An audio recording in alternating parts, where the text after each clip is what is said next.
Monolog Cermin karya Nano Riantiarno. Panggung mula-mula gelap, gelap sekali. Tiba-tiba terdengar teriakan ketakutan seorang laki-laki. Panggung masih tetap gelap.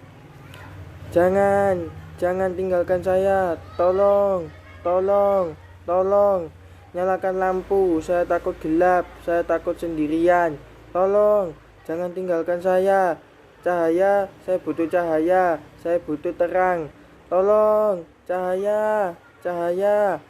Dan lampu warna pink menyorot melingkari area di mana dia berteriak-teriak di lantai. Samping sebuah kursi besi, dalam penjara seorang laki-laki kira-kira berumur 35 tahun kaget ketika sadar bahwa dia sekarang berada dalam terang. Dia kecapean dan terengah-rengah, menghempaskan pantatnya di lantai. Pada saat yang menghampiri bersamaan, setelah wujud seluruh laki-laki itu terlihat samar-samar lampu menyala menyoroti area di depan dia. Seorang laki-laki lain yang seluruhnya sama dengan dia juga duduk di lantai samping sebuah kursi besi yang sama. Lampu berwarna pink juga. Dua lelaki yang sama duduk di lantai samping kursi besi yang sama tersekeliling gelap sekali. Hei! Ya, masih ada. Kukira sudah pergi bersama yang lain-lain. Hei, aku senang kau masih ada. Di depan situ menatapku. Temanku cuma kamu sekarang. Di sini pengap. Keringat tak henti-hentinya menyembul dari pori-pori kulit. Aku khawatir kalau persediaan air dalam tubuhku habis. Pasti bukan keringat lagi yang keluar tapi darah. Dan kalau darah sudah habis, sebuah pintu terbuka lebar-lebar dan aku harus mendorong diriku sendiri untuk bilang ayo masuki ruangan besar di sebaliknya. Ruangan besar dari sebuah gedung yang besar. Ada apa di dalamnya? Perabotan-perabotannya yang bagus. Jenis kursi-kursinya dibikin dari kayu apa? Jati tua atau mahoni? Karpetnya dari India atau Persia? Apa ada hiasan-hiasan dindingnya dari apa? Kuningan apa perunggu? Lampu gantungnya dari kristal. Kamar mandinya bersih, artinya tidak terdapat lipas di sudut-sudutnya. Dapurnya bagaimana? Selalu tersedia makanan hangat dalam lemari. Aku pedagang barang antik, harus tahu secara detail perabotan-perabotan tiap ruangan yang kumasuki. Bagaimana? Apa aku akan ditemani atau sendirian? Apa sih ada di situ? Apa dia menungguku di situ? Ya, aku tahu, kau tidak tahu. Tak seorang pun yang tahu sebelumnya. Masuki gedung itu dulu. Baru aku akan bisa bercerita ada apa di dalamnya. Tapi siapa saja yang masuk ruangan besar itu tak akan pernah kembali lagi. Pans cuma keluhan, jangan khawatir, seorang kawan bisa menyejukkan suasana. Ada seorang di sekitar kita lebih baik daripada sama sekali tidak ada. Pada dasarnya semua orang takut sendirian. Aku juga, kau juga, benar kan? Kita ngobrol-ngobrol untuk mengisi waktu. Obrolan yang intim bisa menambah rasa kekawanan. Tidak usah dijawab. Aku yakin pasti kau mau. Ya, kita akan ngobrol-ngobrol. Aku dapat pertama, kamu yang kedua. Akan kubeberkan semua tanpa malu-malu. Tapi mesti janji. Begitu aku selesai, kau segera menyambungnya. Dengan begitu tak akan terasa lagi waktu lewat. Pagi-pagi sekali kita akan berpelukan mengucapkan salam perpisahan. Barangkali sambil tertawa-tawa atau barangkali kita akan saling mengisi. Entahlah. Jangan menjawab, aku tahu kau sama seperti aku. Termasuk orang-orang yang selalu berusaha untuk menepati janji. Dengan adanya kau di situ, meskipun kau tidak menyapa apa-apa, bisa kupastikan kita akan selalu bersama-sama, setia sampai mati. Hei, hei, hei, hei. Tiron yang sungguh sempurna, sempurna, sempurna. Sampai mati, Suni. Kenapa jadi begini? Kenapa kau pergi? Kenapa aku ada di sini? Kenapa mesti ada hal-hal yang mendorong kita melakukan hal-hal? Kenapa kamu tidak mau menurut? Kenapa waktu kamu masih ada? Rasanya semua terang dan jelas, tanpa kabut. Tiap kupandangi diriku di kaca, maka kulihat wujud seorang laki-laki yang utuh. Lalu sekarang kau entah ada di mana. Jarak dan tembok memisahkan kita. Semua orang yang terlihat jadi samar-samar. Bukan maksudku melakukan itu. Terjadi begitu saja. didorong oleh kekuatan yang ajaib seperti alir mengalir yang dibendung. Makin tinggi bendungannya, makin banyak air yang tertampung dan tekanan untuk mulus mencari aliran lain makin besar. Lalu suatu saat air tak terbendung lagi, sedang tekanan makin besar, dan tiba-tiba bendungan jebol. Kau tanamkan bibit di sini, tumbuh sedikit demi sedikit hingga berbunga. Waktu kelopak bunga itu merekah, dia bersuara seperti trompet. Suaranya memekakan telinga dan sunyi gemanya melengking. Tak tahan aku untuk tidak berbuat apa-apa. Dan bisik-bisik itu, bisik-bisik yang memerintahkan aku supaya melakukan niatku. Musnahkan, hancurkan biar jadi abu sekalian. Dari abu kembali jadi abu, kata bisik-bisik itu dalam telinga. Kekuatan bumi menarik kakiku dalam-dalam, menyeret dan membakarku dalam inti magma yang paling panas. Aku merunguk, makin merunguk. Rasa panas yang terkutuk membakar memadat dalam dada, menyiksaku tanpa ampun. Hingga hari itu tiba. Kau tahu, seluruh tubuhku gemetar, panas dan dingin menjadi satu seperti neraka.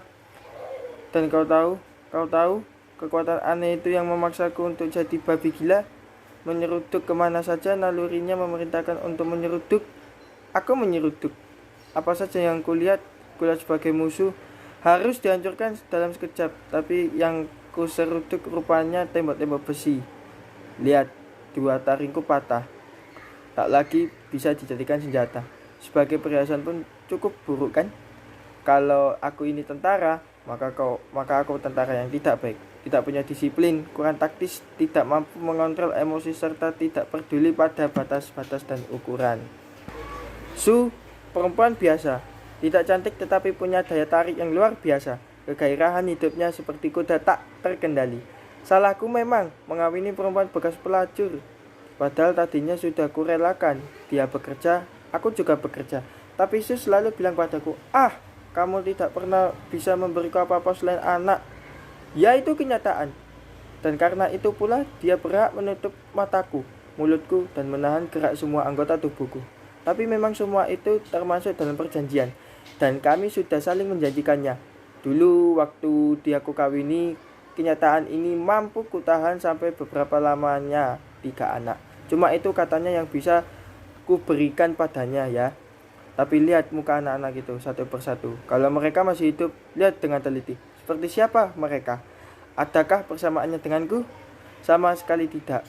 Yes, yang sulung entah seperti apa, yang kedua entah seperti apa, dan yang ketiga kulitnya hitam pekat dengan mata yang bulat dan rambut-rambut keriting kecil. Anakkukah itu? Anak Su? Aku pernah punya pikiran, mungkinkah ada dokter-dokter jahil yang senang menukar-nukar bayi di RS bersalin atau perawat-perawatnya? Tapi hal itu tidak mungkinkah? Mereka pasti menghormati sekali sumpah jabatan. Tapi aku bisa memastikan anak yang ketiga bukan anakku. Tahukah kamu mengapa aku masih tetap bisa menahan diri selama ini? Masih tetap mendampinginya meski jantung perih bukan main? Karena aku mencintai Su. Karena aku sudah bersumpah untuk tetap setia apapun yang sudah dia lakukan.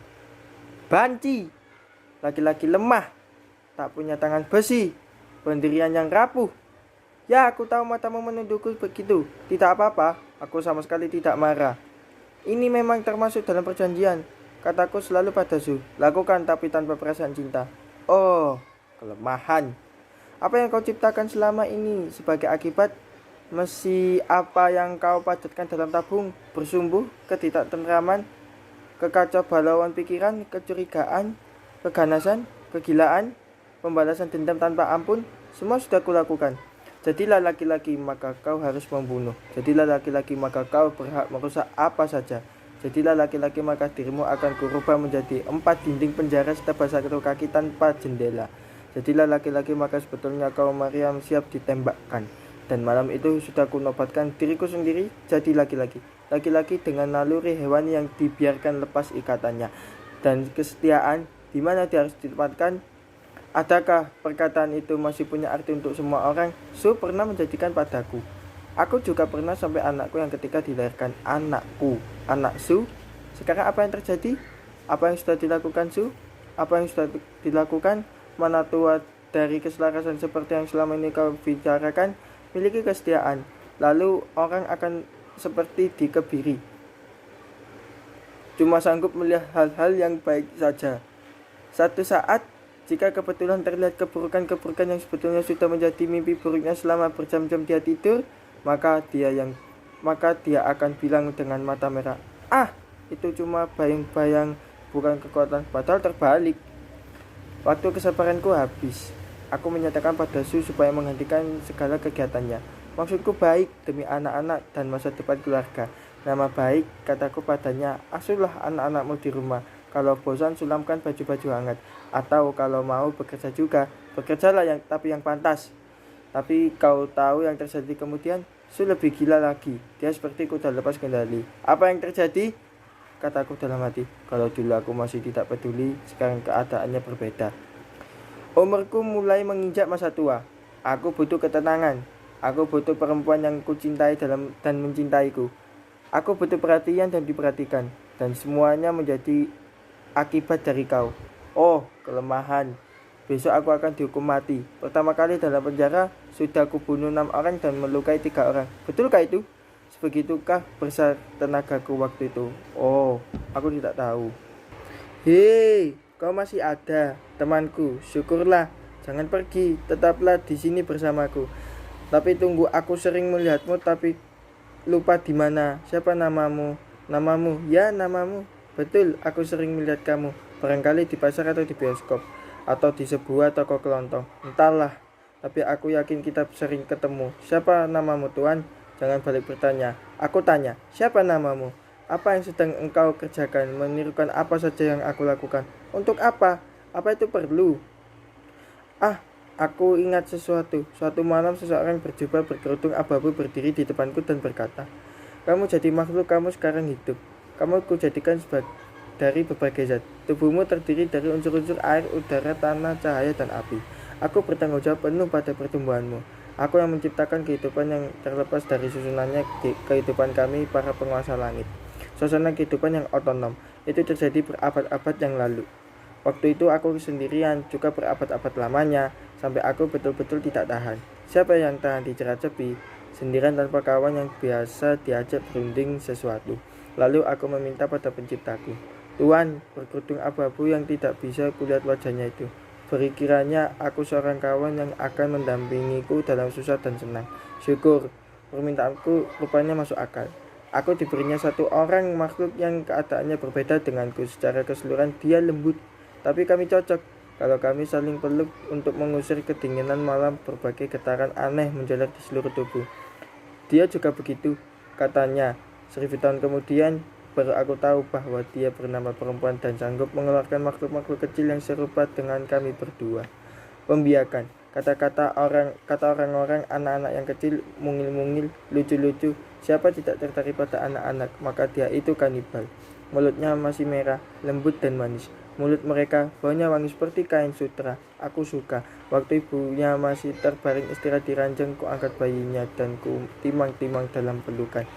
Buyung, buyung, bujukku. Karena dia menangis, ibunya berteriak-teriak. Aku tidak peduli. Ah, ibunya khawatir aku akan mematahkan tulang punggung bayinya yang masih lembek. Tidak peduli, kataku. Hendak ku hibur diriku dengan menyanyikan sebuah lagu dan berbaur dengan cerita-cerita ibunya. Aku bernyanyi. Buyung, buyung, kenapa kamu begini lucu? Matamu besar, bulat dan penuh harapan memandang padaku. Masa depanmu terang, rambut jagung halus, nafasmu sejuk. Wah, tidak apa-apa, jangan nangis dulu. Nanti ku ganti popokmu dengan yang bersih, biar kau tetap merasa hangat dan tidak masuk angin. Seorang anak mengencingi bapaknya, bukankah itu hal yang biasa? Upah. Kalau kau tidak kencing nanti orang mengira kau cuma boneka plastik. Sudah menghitung satu-satu. Orang biasanya menghitung 2 juga, lalu 3. Istriku membiarkan 3 anak. Kamu lihat, semuanya sebetulnya bisa menjadi cerita yang manis dan selamanya akan manis. Bermula manis dan berakhir manis kalau saja tidak ada paksaan-paksaan, penyudutan-penyudutan, keinginan-keinginan mustahil, keserakahan-keserakahan, semua halal buruk. Kalau aku ini seorang penari, aku suka menari. Sebutkan macam-macam tarian yang mampu kutarikan. Akan kutarikan dengan mulut tersenyumnya tanda suka hati. Mula-mula memang terjadinya seperti itu. Musik. Lalu anggota tubuhku gerakan menurut irama musik yang sudah ditentukan. Gerakannya aku yakin pasti indah. Tapi celakalah, musik bagus berangsur lenyap berganti dengan bunyi-bunyian aneh nadanya tanpa aturan. Aku berhenti tapi tidak bisa. Aku berusaha menghentikan gerakan-gerakan tariku, tapi tidak bisa. Ada ketahuan aneh, ada kekuatan aneh yang bisa memaksaku untuk terus menari meski tidak kusukai. Dorongan aneh itu bikin aku terus menggerakkan tubuhku mengikuti musik kacau yang bunyinya makin bising. Aku berteriak, suara tidak keluar. Aku berteriak dalam hati, tolong, aku mau berhenti. Stopkan, tolong. Aku harus terus dan terus hingga hal itu membuatku gila. Sudah pasti gerakan-gerakan tariku tanpa isi karena sama sekali tidak kugerakan berdasarkan keinginan hati dan jiwa. Aku teriak-teriak dalam hati, berhenti. Aku belum mau mampus. Aku kepayahan. Tolong stopkan. Tapi siapa yang sanggup menolong? Kulihat orang-orang sekelilingku juga melakukan hal yang sama. Menarikan tarian-tarian yang belum tentu ingin mereka lakukan. Dunia penuh dengan manusia yang menarikan gerakan-gerakan yang aneh. Dan wajah mereka kelihatan menderita. Barangkali wajahku juga kelihatan seperti wajah orang-orang yang kulihat.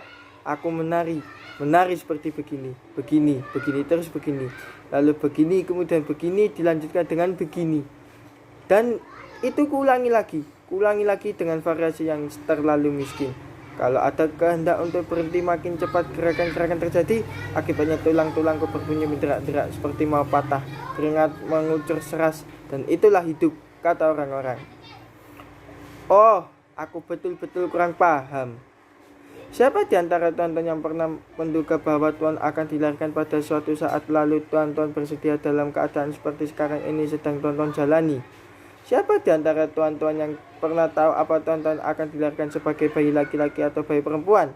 Tidak satu orang pun. Dan kalau ada menyatakan bahwa hal itu sudah pernah diduganya jauh sebelumnya, itu artinya dia menduga pada waktu dia masih tidak tahu di mana dan entah jadi tidak tahu, maka dia itu dukun palsu. Tinggalkan saja, atau kalau perlu rajam dia dengan batu panas. Baiklah. Tapi hidup sudah berjalan. Hidup benar yang barusan ku cakap. Hidup. Kata hidup. Kamu hidup. Kamu, aku. Itu artinya aku bukan batu, bukan patung, bukan kayu, bukan lukisan. Ada darah yang mengalir di sela-sela tubuhku disalurkan oleh otot-otot. Ada debaran jantung, ada gerak, ada pertumbuhan. Kalau aku disakiti, aku akan merasa sakit. Kalau perutku tidak diisi makanan, aku akan lapar. Beberapa hari tidak tidur, aku akan menjadi mengantuk. Lihat, aku normal, sama seperti makhluk-makhluk lain sejenisku. Makhluk yang diciptakan oleh Tuhan berkerudung abu-abu yang tidak pernah bisa kulihat wajahnya itu. Tusukkan sebilah pisau di lenganku. Aku akan kesakitan lalu dicabut kembali. Darah akan mengalir dan warnanya tidak hijau atau ungu tapi merah, sama seperti warna darah kebanyakan orang. Lalu, mengapa aku harus dipaksa untuk tidak melakukan apa-apa? Karena aku harus berputar dengan wajar, mengikuti keselarasan alam, karena hal itu sudah ditentukan sejak berabad-abad yang lain. Jangan coba-coba, masa bodoh. Kamu berusaha mencegahku. Kamu yang menyuruhku untuk tentram di tempatku dan jangan kena pancingan setan-setan. Kamu. Tapi aku tidak peduli. Nyatanya aku sudah menjalankan apa yang kupikirkan harus kujalankan dan aku puas. Kau dengar? Aku puas. Tak kuduga akibatnya begini. Semuanya meninggalkan aku satu-satu. Teman-temanku, lingkunganku mengucilkanku. Anak-anak kecil lari kalau mendekati. Jangan dekat-dekat dengan pembunuh, nanti kau dibunuhnya pula, kata ibu-ibu mereka. Binatang-binatangku juga tidak mau kalau ku jamah. Mereka menghindar kalau ku dekati. Yang tinggal cuma kamu sendiri. Hei, dengar aku kan? Aku senang kau masih mengikutiku. Sungguh betul-betul aku hargai. Sekarang ceritakan kesulitan-kesulitan. Ceritakan tentang negerimu misalnya. Tentang anjing. Suka anjing? Kau punya anjing? Atau ikan-ikan dalam akuarium? Atau ceritakan tentang kutu-kutu bervitamin, burung-burung. Atau tentang peternakan ayam atau buaya. Dari sebelah mana harus kupaksakan supaya kau membuka mulut? Nah, tapi kenapa tanpa suara? Heh, berapa umurmu? 35. Ya, kukira sekitar itu 35 ya. Aku ingat, sekarang siapa kamu? Sehari sebelum kejadian itu, sesudah pertengkaran dengan Su, bujuk Su, tinggalkan Su, hentikan semuanya. Su malah marah. Kita mesti hidup katanya. Apa tidak bisa hidup yang wajar sederhana? Kataku padanya. Su lebih marah lagi. Matanya membelakak. Kamu cuma bisa melarang jangan begini, jangan begitu. Tapi apa kamu pernah berpikir bagaimana caranya mengatasi kesulitan-kesulitan? Ku jelaskan lagi. Aku ingin janji kita dulu. Kalau kau melakukan dengan orang-orang yang berbeda tanpa rasa apa-apa yang masih bisa kupikir-pikir. Tapi Su, demi Tuhan, jangan biasakan cuma dengan satu orang. Su makin marah. Dia membayar dengan baik, katanya lalu pergi dengan membanting pintu. Tidak, kataku dalam hati. Mulutnya memang mengatakan itu, tapi kilatan matanya menceritakan pertanyaan lain. Rasa panas dan dingin tiba-tiba menyatu dalam tubuhku. Aku juga berdiri seperti sekarang ini, menghadap ke satu arah dan melihat kamu. Lalu pada malam harinya, malam kejadian yang luar biasa sepanjang sejarah hidupku, aku juga diam-diam seperti begini, memandang ke satu arah, ke satu titik, dibatasi oleh samar kita saling tatap. Niat yang sudah lama terpendam berkobar lagi tanpa mau mencegah. Lagi-lagi mau mencegah, kau beritahu lagi tentang keselarasan susunan alam kita yang sudah diatur oleh Tuhan. Berkerudung abu-abu yang tidak pernah bisa kulihat wajahnya itu. Tapi kamu tidak pernah mempelajari aliran air makin dibendung, makin berusaha untuk menjebol. Aku menolak, menentangmu, melakukan terbalik dengan apa yang kau ingin kulakukan. Ku cari sebilah pisau, dengan gampang ku dapat. Ada di peti terselip antara barang-barang antik dari Kuningan dan perunggu serta benda-benda tajam lainnya. Ku pilih pisau pendek bikinan Arab yang bengkok, kuasa hingga tajam. Lalu melangkah menuju gelap tanpa menghiraukan cegahanmu. Langkahmu yang berat terseok mengikuti langkahku, memegangi kakiku. Tapi aku tidak peduli. Jauh di belakang sana ku dengar juga teriakan seseorang mencegah. Entah siapa. Kutulikan telingaku, kubutakan mata. Aku tidak menengok ke depan saja melangkahkan kaki, hancurkan siapa saja yang berusaha menghalangi. Niatku sudah kendal dan galaknya makin menderu-deru seperti mesin perahu tempel yang siap mendorong ke tujuan mana saja aku ingin. Rasa sakit akibat sayatan silet di kulit dari orang yang kita cintai. 1 atau 2 mampu kita tahankan. 3 atau 4 mungkin juga masih. 5 atau 6 bisa dipikir-pikir untuk dilupa dan dimaafkan atau tidak. Tapi kalau sudah terlampau banyak tidak lagi bisa dihitung. Apa aku bukan manusia biasa yang terdiri dari darah dan daging dan punya rasa sakit karena kekecewaan? Kukutuk diriku sendiri. Kusebut nama Tuhan berkerudung abu-abu yang tidak pernah bisa kulihat wajahnya. Maksudku mau minta tolong. Cegah keinginan edan yang sudah menggalak siap kumuntahkan. Tidak ada jawaban Tuhan itu. Muncul juga tidak. Dan itu malah mengacaukan, tidak membantu menyelesaikan soal. Dalam gelap aku diam. Diamku tak ubahnya seperti diamnya permukaan air dengan arus keras di bawahnya siap menenggelamkan siapa saja. Aku menunggu. Dalam gelap rasanya aku jadi mampu meneliti dengan lebih jelas. Dan 2 makhluk lain jenis itu, iblis mereka. Apa yang telah mereka lakukan di depan mataku, tidak tanggung-tanggung mereka lakukan untuk bisa saling memuaskan. Ku kawini seorang pelacur. Ku tunggui waktu dia melacurkan diri. Selalu ku tentrakam hati karena yakin yang dia jual cuma tubuhnya, tapi cintanya tetap untukku. Cuma untukku. Tapi yang sekarang terjadi lain. Selama bertahun-tahun aku mampu menelan kejadian-kejadian dengan sabar seperti kesabaran seorang martir. Tapi yang sekarang terjadi lain. Apa aku mungkin terus diam? Lalu tahu apa yang terjadi kemudian? Aku ingat kau ada di dekatku waktu itu. Tubuh enteng terasa melayang. 2 orang di depanku jadi sekecil semut. Tak lagi aku takut pada siapapun. Su dan laki-laki itu. Berapa orang malam itu jadi korban robekan belatiku di perut mereka? 4, 5, 6, 20, 23. Ketika tugas ku selesaikan tanpa menyesal, aku menuju rumah, menemui ketiga anak-anakku. Anak-anak Su. Padahal mereka tidak punya doa apa-apa. Tapi bisakah pikiran yang gelap mempertimbangkan hal itu? Dengan bedil 2 lob yang pelurunya mampu menghancurkan kepala seekor badak, aku menghabisi semuanya. Entah kenapa banyak yang sudah menanam benih di tanah subur milik Su. Benih itu jadi 3 bakal pohon. Malam itu kubongkar semuanya hingga akar-akarnya musnah. Cuma dalam 3 kali semburan api. si perusak yang datang tiba-tiba dan menghilang secepatnya. Aku benci Su. Aku benci laki-laki itu. Aku benci anak-anak Su. Aku benci semuanya. Aku benci diriku sendiri. Rupaku pasti buruk sekali di cermin. Dari kejauhan dengan puas ku pandangi rumahku yang mulai runtuh jilat-jilat lidah api. Besak, aku akan mati. Jangan runtuh pahlawan. Ya, besok aku akan berjalan dengan tegak dan menolak untuk ditiup dengan kain hitam. Akan ku tentang mata para penembak itu satu-satu dan sekali lagi menikmati sengatan cahaya matahari sebelum aku mati. Aku akan teriak pada para penembak itu, menganjurkan supaya mereka jangan gentar.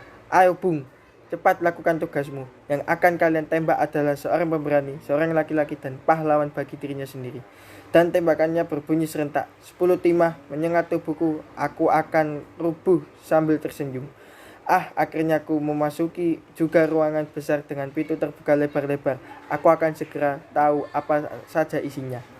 Aku lelah, sekarang giliranmu bercerita. Kenapa diam saja? Kenapa curang? Tidak menepati janji? Sudah kubukakan semuanya. Kau harus ganti membukakan rahasia-rahasia kita. Cuma kita berdua yang tahu. Rahasia-rahasiamu ku bawa mati dan rahasia-rahasiaku tentunya juga kau bawa mati. Kenapa tetap diam? Kenapa tidak mau berbicara? Kenapa menatapku seperti itu? Kenapa? Kamu curang sama seperti Su. Kamu jahanam sama seperti Su, yang tidak pernah mau melihat orang dan cuma mau melihat dirinya sendiri saja. Kamu serakah sama seperti Su, yang ingin tahu isi perut orang lain tapi tidak mau memperlihatkan perut sendiri. Aku tidak butuh kawan seperti itu. Biar kamu pergi meninggalkan aku seperti yang lain-lain. Kamu bangsat sama seperti Su yang tidak pernah mau memikirkan perasaan orang lain. Tidak mau bermanis-manis baik di muka maupun di belakangku. Tatapan menghina. Kamu anjing seperti Su yang makan makanan apa saja yang dijumpainya di jalan-jalan atau di tong-tong sampah. Kamu binatang sama seperti Su yang mengumbar keinginan apapun tanpa peduli batas-batas. Kamu pelacur sama seperti Su yang selalu menerima tapi tidak mau memberi. Kamu, aku benci kamu. Benci dari ujung rambut sampai ujung kaki. Pisauku, mana belati itu? Ini, belati akan mengakhiri perasaanmu juga. Belati. Jangan coba halangi aku, Tuan berkerudung abu-abu yang tidak pernah bisa kulihat wajahnya. Jangan coba-coba halangi aku. Belati.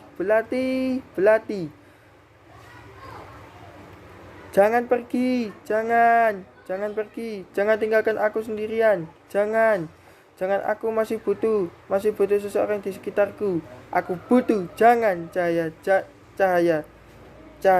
lampu cahaya. Aku butuh cahaya. Cuma cahaya yang kubutuhkan satu-satunya sekarang. Aku butuh cahaya.